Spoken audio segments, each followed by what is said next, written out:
സ്ഥാനാർത്ഥി പ്രഖ്യാപനം വന്നു കഴിഞ്ഞു. Doctor T M Thomas Isaac ഇതാ ഈ വഴികളിലൂടെ കടന്നു വരികയാണ്. അദ്ദേഹം ഈ പറയുന്നത് പോലെ ഏനാത്ത് നിന്നായിരുന്നു അദ്ദേഹത്തിന് ഒരു സ്വീകരണം ലഭിച്ചത്. ആ സ്വീകരണം ഏറ്റുവാങ്ങിക്കൊണ്ട് ഇതാ അദ്ദേഹം കടന്നു വരുന്ന ഒരു കാഴ്ചയാണ് കാണുന്നത്. വലിയ പ്രചരണം തന്ത്രങ്ങളൊക്കെ തന്നെ ആവിഷ്കരിച്ചു വെച്ചിട്ടുണ്ട് എന്നാണ് ഇടതുപക്ഷ ജനാധിപത്യ മുന്നണി പറയുന്നത്. സാറേ, പെട്ടെന്ന് വലിയ വിജയപ്രതീക്ഷയല്ലേ? ഉറപ്പ്. എന്താണ് പ്രധാനപ്പെട്ട ഘടകം?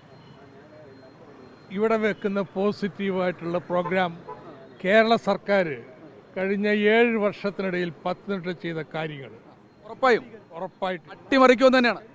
അട്ടിമറിച്ചിരിക്കും. ഈ ജനങ്ങളുടെ ആവേശം കണ്ടിട്ട് എന്ത് തോന്നുന്നു? പ്രവർത്തകരുടെ നല്ല ആവേശമാണ്.